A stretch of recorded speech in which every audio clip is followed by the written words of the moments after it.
السلام عليكم ورحمة الله وبركاته. إن الحمد لله نحمده ونستعينه ونستغفره ونؤمن به ونتوكل عليه ونعوذ بالله من شرور أنفسنا ومن سيئات أعمالنا. من يهده الله فلا مضل له ومن يضلل فلا هادي له وأشهد أن لا إله إلا الله وحده لا شريك له وأشهد أن محمدا عبده ورسوله. أما بعد فقد قال الله تبارك وتعالى في القرآن المجيد والفرقان الحميد: فأعوذ بالله من الشيطان الرجيم. بسم الله الرحمن الرحيم. إن الذين كفروا وظلموا لم يكن الله ليغفر لهم ولا ليهديهم طريقا إلا طريق جهنم خالدين فيها أبدا وكان ذلك على الله يسيرا. صدق الله العظيم. قال رسول الله صلى الله عليه وسلم: يد الله مع الجماعة أو كما قال النبي صلى الله عليه وسلم.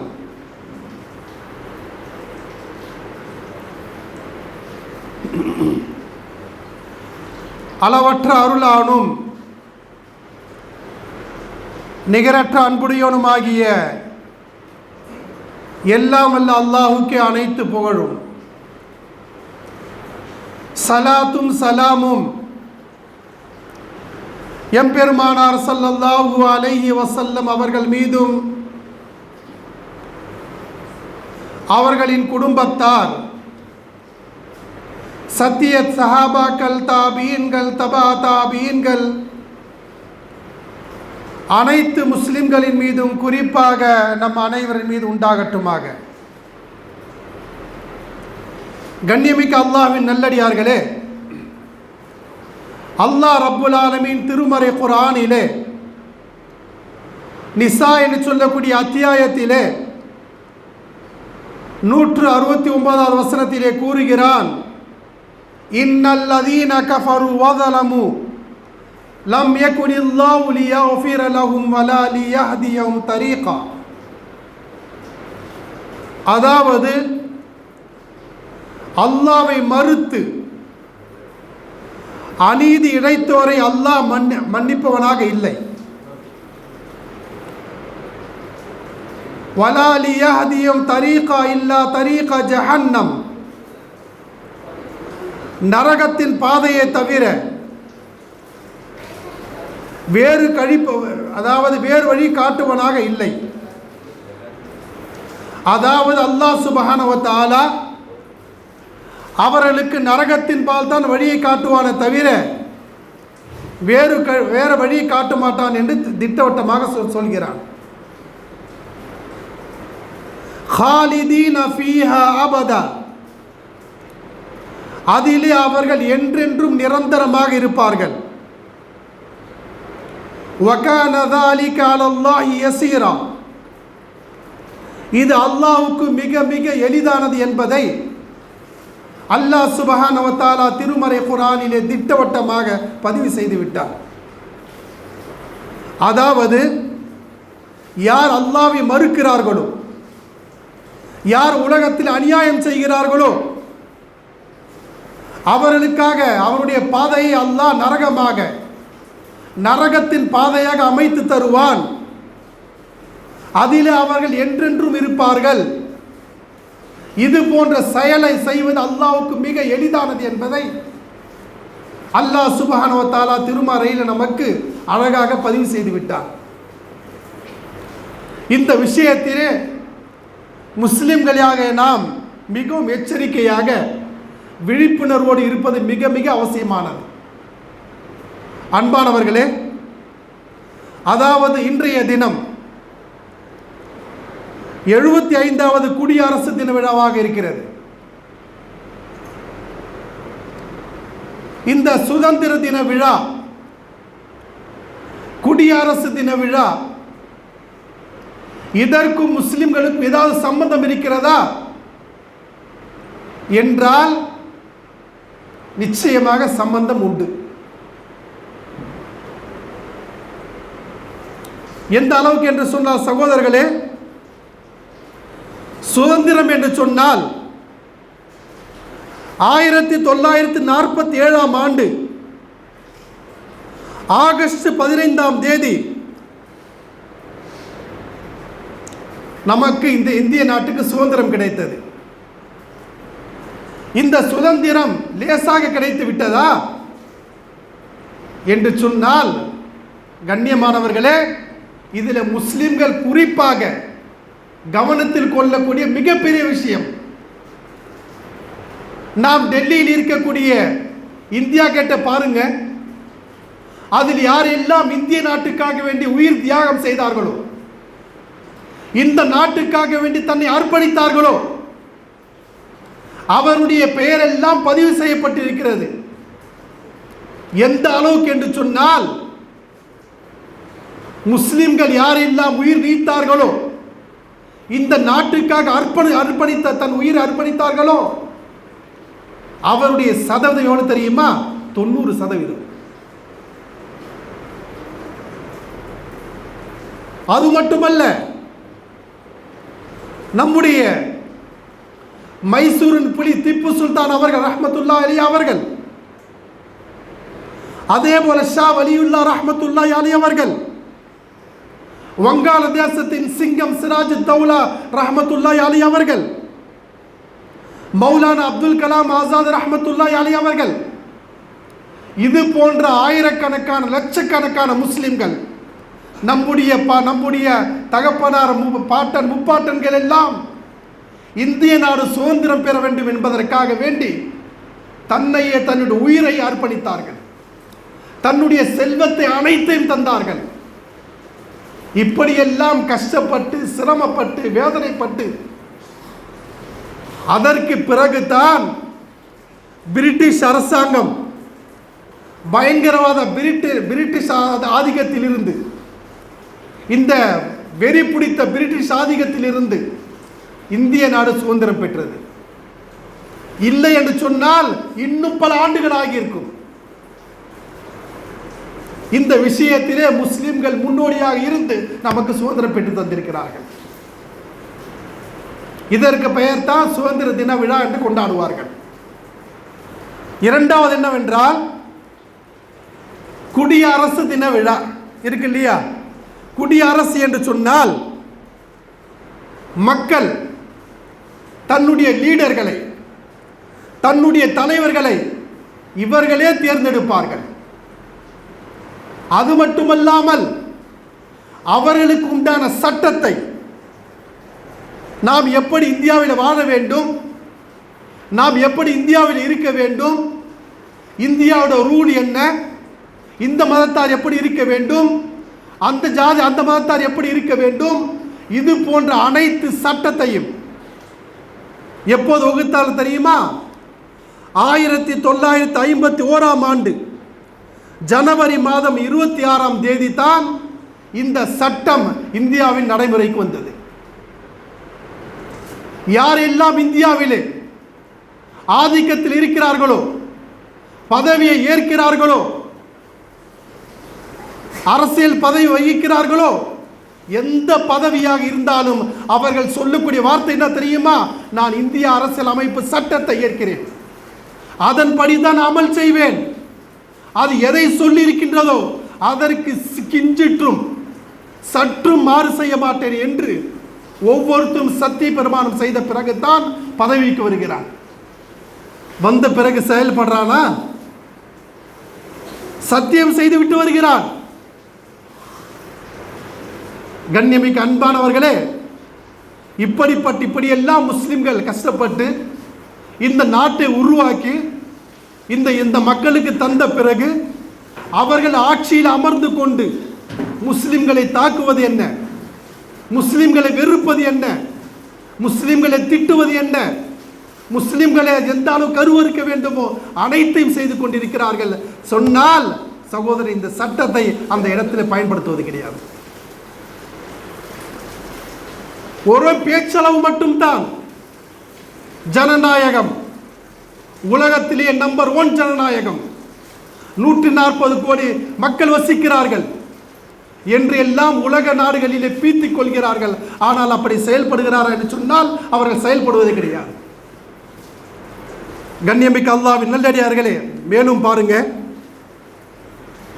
இந்த இந்திய தேசத்திலே எந்த அளவுக்கு அவருடைய ஆட்சி அதிகாரத்திலே பாசிச சிந்தனையை விதிக்கிறார்கள் என்றால் மிகப்பெரிய ஒரு ஆபத்து, மிகப்பெரிய ஒரு ஆபத்தான செயல்.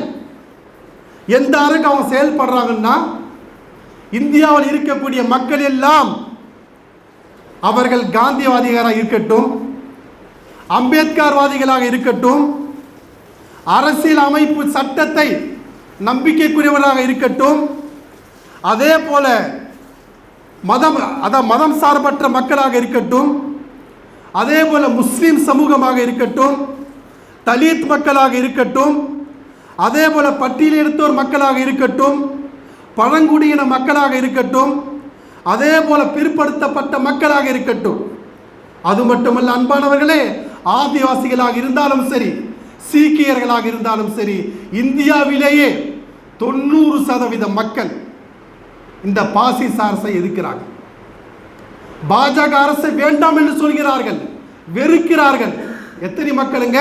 90% மக்கள். இருக்கா இல்லையா? அப்படி இருந்தும் அவன் எலெக்ஷன் எப்படி ஜெயிக்கிறான், எப்படி வந்து விடுகிறான் என்று சொன்னால் ஒரே ஒரு விஷயம் தான் சகோதரர்களே, அதுதான் இவிஎம் மிஷின். நாம் நம்பிக்கொண்டிருக்கிறோம் இந்திய நாட்டிலே இந்த குடியரசு சட்டத்திலே சரியா அதிகாரிகள் முறையாக இருக்கிறார்கள், தேர்தல் கமிஷன் முறையாக இருக்கிறது, சுப்ரீம் கோர்ட் சரியாக இருக்கிறது, அதிகாரிகள் சரியாக செயல்படுகிறார்கள் என்று நாம் நினைக்கிறோம். ஆனால் அது பொய்யான விஷயம். மாநிலத்தில் எலெக்ஷன் நடந்தாலும் சரி, மத்தியில் எலெக்ஷன்ஸ் நடந்தாலும் சரி, மாநிலத்தில் உதாரணத்திற்காக 300 எம்எல்ஏக்கள் அவனுக்கு தேவை என்று சொன்னால் அந்த மிஷின் வருவதற்கு முன்னாலேயே அவன் செட் பண்ணி விடுகிறான். 200 எம்ஏக்களை தேர்ந்தெடுத்து விடுகிறான். அதே போல அவனுக்கு எம்பிக்கள் தேவையா? பாராளுமன்றத்தை 20 எம்பிக்கள் இருந்தால் தான் ஆட்சி செய்ய முடியும் என்று இருக்கிறதே. அந்த இவிஎம் மிஷினுக்கு முன்னாலேயே அவன் எத்தனை எம்பிக்கள் தேவையோ அத்தனை எம்பியும் சரி செய்து விடுகிறான். சகோதரர்களை, சிந்திக்க ஒரு விஷயம் தெரியுமா? நாம் நினைச்சிட்டு இருக்கோம் இந்த பாசிச அரசு மட்டும்தான் இப்படி செய்கிறது என்று. மிகப்பெரிய பிரதானமாக இருக்கக்கூடிய காங்கிரஸ் கட்சி ஒரே ஒரு நாள் பாருங்க, நீங்க எலெக்ஷன் நேரத்தில் பார்ப்பீங்க, 1 லட்சம் மிஷின் வெளிநாட்டில் வாங்குறான்னு வச்சுக்கல, இவிஎம் மிஷினை 20,000 மிஷின் திருடு போகுது. 20,000 மிஷின் எப்போ வருதுன்னு சொன்னா, எலெக்ஷன் நேரத்தில் ஆட்டோவில் போவோம், லாரியில் போவோம், ட்ரெயினில் எடுத்துட்டு போவாங்க. இப்படியெல்லாம் கொத்து கொத்தாக பிடித்து தேர்தல் கமிஷனை ஒப்படைத்தாலும் அவன் ஒரு நடவடிக்கையும் எடுப்பதில்லை. நம்ம நினைச்சிட்டு இருக்கோம், நேராக போனோம், ஓட்டு போட்டோம், இந்த கட்சிக்கு தான் ஓட்டு போனோம், நம்ம யார் நடிச்சுமோ அவனுக்கு ஓட்டு போட்டோம் என்று மகிழ்ச்சியாக வருகிறோம். ஆனால் சகோதரர்களே, அனைத்து ஓட்டையும் அவன் போட்டு விடுகிறான். இது போன்ற விஷயங்கள் தான் இப்போ நடைமுறையில் இருந்து கொண்டிருக்கிறது. எதிர்கட்சிகள் கேட்கிறதா? ஆளுங்கட்சிகள் கேட்கிறார்களா? அதாவது இருக்கக்கூடிய மக்கள் கேட்கிறார்களா? மாநிலத்தில் இருக்கக்கூடிய அரசர்கள் கேட்கிறார்களா? யாருமே கேட்பதில்லை. அவன் ஜெயிக்கிறானோ இல்லையா சகோதரர், சிந்தித்து பாருங்க. இவிஎம் மிஷின் கடைசியாக பட்டன் தட்டி இந்த பாசிச அரசை ஜெயித்து விட்டான் என்று சொல்லுவதற்கு 1 செகண்ட் கூட இருக்காது, உடனே வாழ்த்து தெரிவிக்கிறான். உடனே வாழ்த்து தெரிவிக்கிறான். 20,000 மிஷினை பிடிச்சமே, அதோடைய நிலை என்ன? சுப்ரீம் கோர்ட்டில் போட்டோமே, அதோடைய பதில் என்ன? ஒன்றும் கிடையாது. இவன் பேசுறானுங்க, என்ன பேசுறாங்க? இன்று குடியரசு தின விழா, மக்களுக்காக வேண்டிய சட்டத்தை நாங்கள் ஏற்றினோம், ஜனநாயகத்தை பற்றி அமல் செய்தோம் என்று பீத்திக்கிறார்கள் தவிர சட்டத்தின்படி அமல் செய்கிறாங்களா? சகோதரர், எந்த அளவுக்கு என்று சொன்னால் தேர்தல் கமிஷன் உடந்தை, சுப்ரீம் கோர்ட் உடந்தை, ராணுவம் அவனுக்கு உடந்தை, அங்க இருக்கக்கூடிய அதிகாரிகள், போலீஸ் எல்லாம் அவன் கையில் தான் இருக்கு. மேல் அதிகாரி இருந்து கீழ் அதிகாரிகளே அவன் கையில் தான் இருக்கிறது. ஏதாவது கேட்க முடிகிறதா? நாம் நினைத்து சில மக்கள் இருக்கிறாங்க, சில அரசியல்வாதிங்க, நாங்கள் சிறுபான்மை முஸ்லிம்களை பாதுகாப்போம், கிறிஸ்தவர்களை பார்த்து பாதுகாப்போம், தலித்களை பாதுகாப்போம் என்று அவன் சொல்கிறானே சகோதரர், எல்லாம் போலி, ஏமாற்று விஷயங்கள். என்ன செய்கிறான்? பாசிச அரசு, அதாவது பாஜக அரசாக இருந்தாலும் பாசிச அரசு இருக்கிறது, வெளிப்படையாக பேசுகிறான், முஸ்லிம்கள் எனக்கு எதிரி, அவனை அடிப்பேன் என்று. ஆனால் இந்த கோழைகள், இந்த துரோகிகள் இருக்கிறார்களே, முன்னாடி பேசுவான், சிறுபான்மை மக்களை நாங்கள் பாதுகாப்போம், என்னுடைய பிணத்தின் மீது பிந்தித்து தான் சிறுபான்மை மக்களை நீங்கள் அடிக்க வேண்டும் என்று நமக்கு பேசுவான் இல்லையா? இது கேட்டவுடன் நமக்கு காதல் இனிமையாக தேன் பாயும். ஆனால் அவன் செயல் எப்படி தெரியுமா? பேச்சு மட்டும் தான் இருக்குமே தவிர அவனுடைய செய்கை, அவனுடைய பாடி லாங்குவேஜ், அவனுடைய ஸ்டைல் எல்லாமே பாசிச அரசு எதை செயல்படுகிறதோ அதுக்கு உடனே ஆதரவு கொடுப்பான். நம்ம தான் நம்பிட்டு இருப்போம், பாஜக வந்துட்டா அது பண்ணுவான், இவன் வந்துட்டா இப்ப பண்ணுவான், இவன் மட்டும் என்ன பண்ணிட்டு இருக்கான்? சகோதரர்களே, முஸ்லீம்கள் எந்த அளவு குழம்பி இருக்கிறார்கள், எவ்வளவு கஷ்டத்தில் இருக்கிறாங்க, எவ்வளவு சிரமத்தில் இருக்கிறாங்க. ஒரு மக்கள் ஆதரவு தர்றாங்களா? நம்பி நம்பி வீணா போனோம், நம்பி நம்பி காலத்தை கழிச்சிட்டு இருக்கோம். ஆனா பேசுறானுங்க, பீத்திக்கிறானுங்க, இன்று குடியரசு தின விழா, மக்களுக்கான அரசை நாங்கள் தேர்ந்தெடுத்து, மக்களுக்கான சட்டத்தை சரியாக தேர்ந்தெடுத்தோம் என்று. எவ்வளவு பெரிய அப்படமான பொய் பாருங்க, இருக்கா இல்லையா? இதுதான் சகோதரர்களே இன்று நடைபெற்றுக் கொண்டிருக்கிறது. அடுத்ததாக பாருங்க, உலகத்தில், அதாவது இந்தியாவில், அகில தேசம் இந்தியாவை எடுத்துங்க, யாராவது ஒரு முஸ்லீம் லீடர், யாராவது ஒரு முஸ்லீம் தலைவர், அவர் ஒரு எம்எல்ஏ, அதாவது ஒரு சீட்டு வாங்குறாரோ 2 சீட்டு வாங்குறாரோ, அகில இந்திய தலைவர் என்று சொல்ல ஒரு முஸ்லீமை சொல்லப்பட்டால் பாசிச அரசு கூட எதிர்ப்பதில்லை, ஆர்எஸ்எஸ் கூட எதிர்க்க மாட்டான். அது இருக்கக்கூடிய சில முஸ்லீம்கள் வருவார்கள். இவன் யார் தெரியுமா? பாஜகவுடைய பி டீம், பாஜகவுடைய சி டீம், பாஜகவுடைய Z டீம். இப்படி சொல்லி ஒரு முஸ்லிம் சகோதரர்களே, அவன் ஜெயிக்கிறானோ இல்லையோ, ஒரு வழியாவது காட்டுறானா இல்லையா? இன்னைக்கு ஜெயிக்கல, நாளைக்கு ஜெயிக்கல, அவனுக்கு பிறகாவது நமக்கு ஒரு சிந்தனை வரும். இப்படி சர்வதேச, அதாவது அகில இந்தியாவிலே ஒரு முஸ்லீமும் தலைவராக வரலாம் என்ற ஒரு சிந்தனையாவது வருமா இல்லையா? படிக்காத முட்டாள் அப்படிதான் இருக்கான், படிச்ச முட்டாள் முல்லாக்கள் அப்படிதான் இருக்காங்க. தொலைநோக்கு பார்வை இருப்பதே கிடையாது. இன்னைக்கு விதைச்சம்பாவன் நாளைக்கு மரமாவா இல்லையா? அவனை ஏதாவது சொல்லி, அவனை அவனுடைய எல்லா வண்டவாளத்தை ஏற்றி, அவனுடைய எந்த அளவுக்கு என்று சொன்னால் திரும்ப வாபஸ் பெறணும். சரி போ, ஓகேப்பா, நீ திட்டுற, ஓகே, நீ யார் பின்னாடி போற? இந்த சிந்தனை கூட இல்லாமல் இருக்கிறார் சகோதரர்களே. நாம் சற்று சிந்தித்து பார்க்க வேண்டும். மேலும் பாருங்க சகோதரர்களே, எந்த அளவுக்கு என்று சொன்னால், அதே போல ஸ்டேட்ல எடுத்துங்க, முஸ்லீம் தலைவர் சில பேர் இருக்காங்கல்ல, முஸ்லீம் அந்த தலைவர், முஸ்லீம் இந்த தலைவர், முஸ்லீம் இந்த லீடர், இப்படி இருக்கலாங்களா இல்லையா? இவங்க என்ன செய்யறாங்க? ஒரு மாநாடு கூட்டுறாங்க. தமிழ்நாட்டில் இருக்கக்கூடிய அனைத்து மக்களும் வாருங்கள் மக்களே, நாம் விழிப்புணர்வோடு இருக்க வேண்டும், நாங்கள் ஒற்றுமையாக இருக்க வேண்டும், ஒற்றுமையாக செயல்பட வேண்டும், எல்லாரும் வாருங்கள் வாருங்கள் என்று திரட்டுகிறாயே. முஸ்லிம் மக்களுடைய எவ்வளோ ஆயிரக்கணக்கான லட்சக்கணக்கான கோடிக்கணக்கான காசுகள் வீணா போகுது. சரிப்பா, ஒரு மாநாடு நடத்துகிற, மாநாடு நடத்தி அவனுக்கு காட்டுற, மிஞ்சி போனால் ஒரு 2 MP சீட்டு கொடுப்பானா? ஒரு 4 எம்எல்ஏ சீட்டு கொடுப்பானா? சரி, அது அது கொடுத்துட்டான்னு வச்சுக்க, நீ போய் என்ன பேசுவாங்க? போயிட்டு என்னைக்காவது முஸ்லீமுக்கு ஆதரவாக, முஸ்லீமுக்கு சப்போர்ட்டாக ஸ்ட்ராங்காக குரல் கொடுத்துருக்கியா? உன்னால் குரல் கொடுக்க முடியுமா? நீங்கள் இதுவரையும் போய் குரல் கொடுத்துருக்கிறான்னு சொன்னால் நிச்சயமாக கிடையாது சகோதரர்களே. ஆயிரக்கணக்கான கோடிக்கணக்கான முஸ்லீமுடைய காசுகளை வாங்கி, அதே நீ நல்ல தலைவனாக இருந்தால், நல்ல லீடராக இருந்தால் என்ன செய்யறமா தெரியுமா? அந்த கோடிக்கணக்கான காசுகளை வாங்கி ஒரு ஸ்கூல் ஆரம்பிச்சு 5000 முஸ்லீம் பசங்களை படிக்க வச்சிருப்பேன். அப்படி இல்லையா ஒரு காலேஜை கட்டி ஒரு 10,000 மாணவர்கள் வெளியாக பட்டதாரி ஆகியிருப்பேன். அதுவும் இல்லையா ஒரு பல்கலைக்கழகத்தை ஆரம்பித்திருப்பாய், உண்மையான நல்ல தலைவர் லீடராக இருந்தார். சகோதரர்களே, இருக்கிற முஸ்லீம்களை கஷ்டப்பட்டு சம்பாதிக்கிற காசை கரியாக்கி கொண்டிருக்கிறார்கள். இவெல்லாம் நம்மளுக்கு தலைவன், இவெல்லாம் ஒரு லீடர் சொல்வதற்கு வெக்கமாக அசிங்கமாக இருக்கிறது. ஒரு சீட்டுக்காக அவனை காலில் விழுந்துட்டு இருக்கான், முஸ்லீம்களுடைய மானத்தை வாங்கிட்டு இருக்கான்.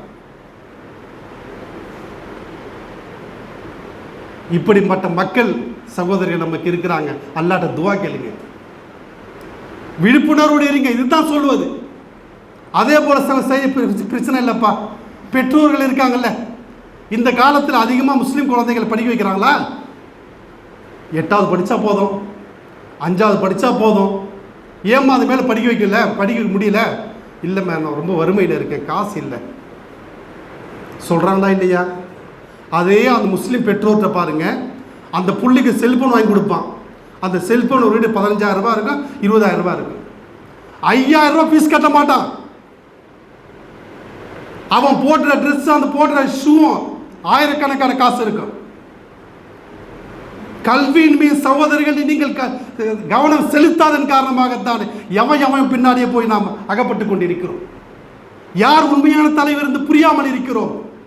அந்த கல்வி இருந்தால், அந்த கல்வி செல்வம் இருந்தால் நம்முடைய முஸ்லீம் எவ்வளவு முன்னேற்றத்தில் இருந்திருப்பாங்க. எந்த தலைவர்களை நம்பி போறோமோ எல்லாம் அவங்க குட்டி சோறாக்குறாங்க. ஏதாவது ஒரு பள்ளத்தில் தள்ளுறான், போயிட்டு நம்ம கொத்த எடுத்துட்டு போய் விற்கிறான், ரியல் எஸ்டேட் பண்ற மாதிரி விற்கிறான். என்ன பேசுறான்? இத்தனை முஸ்லீம் பின்னாடி இருக்காங்க, எத்தனை சீட் தருவ, எவ்வளவு பணம் தருவ? சகோதரர்களை, இந்த மாதிரி பேசக்கூடிய கேடு கெட்டவர்கள் நம்ம தலைவராக இருந்தால் சமூகத்துக்கு என்ன செய்வான்?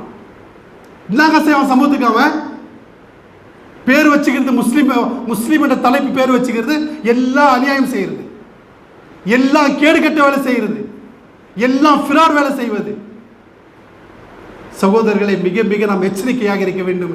எச்சரிக்கையாக இருக்கக்கூடிய காலகட்டம் இது. அதே போல் அன்பானவை, மேலும் பாருங்க, குடியரசு தின விழாவிலே மக்கள் சபதம் எடுக்கிறாங்க இல்லையா? அந்த சபத்தை எப்படி உல்டா பண்ணுறாங்க பாருங்க. பாபரி மஸ்ஜித் இருக்குல்ல, பாபரி மஸ்ஜிதில் சுப்ரீம் கோர்ட் தந்த தீர்ப்பு என்ன தீர்ப்பு தந்தான் தெரியுமா? ஒவ்வொரு தீர்ப்பும் அழகான தீர்ப்பு. முஸ்லீம்கள் எல்லாம் ரசித்தோம். ஆஹா, இப்படியெல்லாம் சுப்ரீம் கோர்ட் முஸ்லீம்க்கு உதவி செய்தான், இப்படி ஒரு ஜட்ஜா என்று நாம் எல்லாம் அந்த ஜட்ஜு மீது துவா செய்தோம். என்ன சொல்ல தெரியுமா? அவன் முதல்ல பாருங்க, அவன் சொல்லக்கூடிய விஷயம், பாபர் பள்ளிவாசல் இருக்கின்றதே, அவன் சொல்ல வார்த்தை பாருங்க, பாபர் பள்ளிவாசல் இருக்கின்றது, சுப்ரீம் கோர்ட் தந்த வாக்குமூலம். பாபர் மஸ்ஜித் ஜஹீருத்தீன் பாபர் அல்லது அவருடைய தளபதி மீர் பாக்கி அவர்களால் கட்டப்பட்டது. சொல்றது யாருங்க? சுப்ரீம் கோர்ட்டுடைய தீர்ப்பு.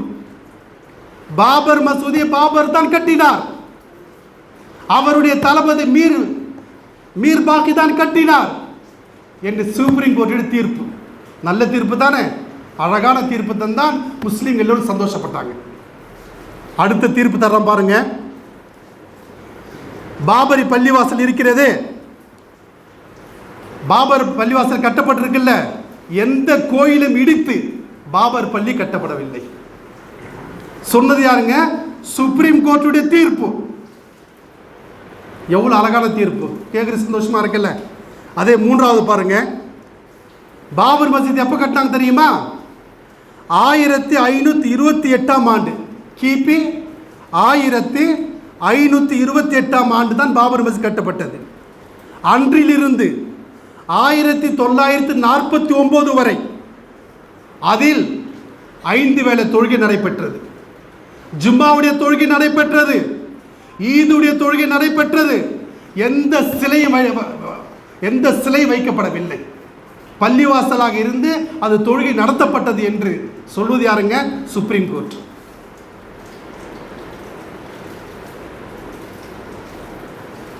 அடுத்ததாக இது நல்ல தீர்ப்பு தானே.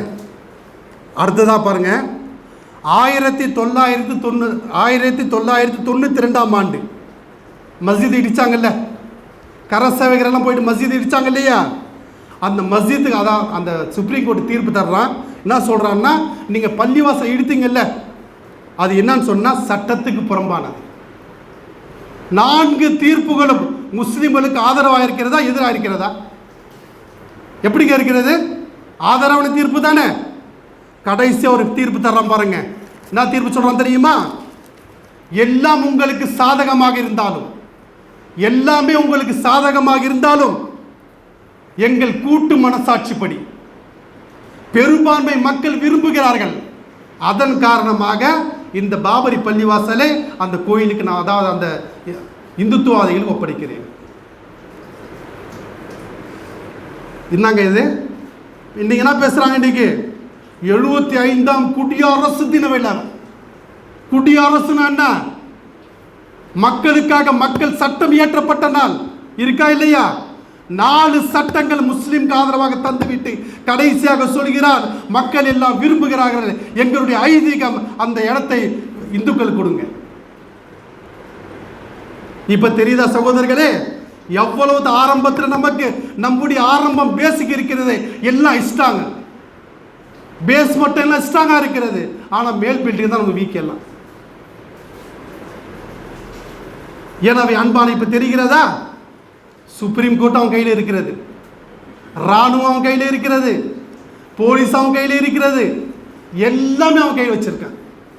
நம்ம என்ன செய்யறோம்? உறக்கத்தில் இருக்கிறோம், ஆழ்ந்த தூக்கத்தில் இருக்கிறோம். நமக்குள்ளே சண்டை பிரச்சனை, சின்ன சின்ன விஷயத்திற்கெல்லாம் கத்திய தூக்குறோம், சின்ன சின்ன விஷயத்துக்கு அடிக்க போறான். ஆனா அவன்கிட்ட போன மட்டும் பயப்படுறான். சகோதரர்கள், எப்படி ஒரு வீரம் தீரமாக வாழ்ந்த ஒரு சமூகம் இப்ப அடங்கி போலாமா? நல்ல விஷயத்திற்காக குரல் அல்லாஹ்வின் தூதர் சொல்லுங்க, நபி ஸல்லல்லாஹு அலைஹி வஸல்லம் சொல்றாங்க, ஹக்கான விஷயத்திற்காக நீ போராடி மௌத்தா போனா நீ மௌத்தா போனவன் கிடையாது, நீ ஷஹீத். இப்படிப்பட்ட விஷயத்தை அல்லாஹ்வின் தூதர் சொல்றாங்க. எனவே அன்பானவர்களே, இந்த உலகத்தை, இந்த அகில உலகத்தை எடுத்துக்கொண்டாலும், இந்த மக்களை எடுத்துக்கொண்டாலும், முஸ்லிம்கள் எப்படி கருவறுக்க வேண்டும் என்ற சிந்தனை அவன் அனைவரிடத்து இருக்கின்றது. எனவே அன்பானவர்களே, இது போன்ற மத்தியிலே நாம் வாழ்ந்து கொண்டிருக்கிறோம். முஸ்லீம்கள் விழிப்புணர்வு இருப்பது ஒவ்வொரு முஸ்லீம் அவசியம். எனவே அன்பானவர்களே, இப்படிப்பட்ட பாக்கியத்தை அல்லாஹ் சுப்ஹானஹு வ தஆலா உமக்கும் எனக்கும் அனைத்து முஸ்லீம்களுக்கும் தௌஃபீக் தந்தல்வானாக வேண்டி என் உரையை நிறைவு செய்கிறேன். வாஹிர் தஅவானா அல்ஹம்துலில்லாஹி ரப்பில் ஆலமீன். சுன்னத்துடன் சேர்ந்து தொழுது கொள்ளுங்கள்.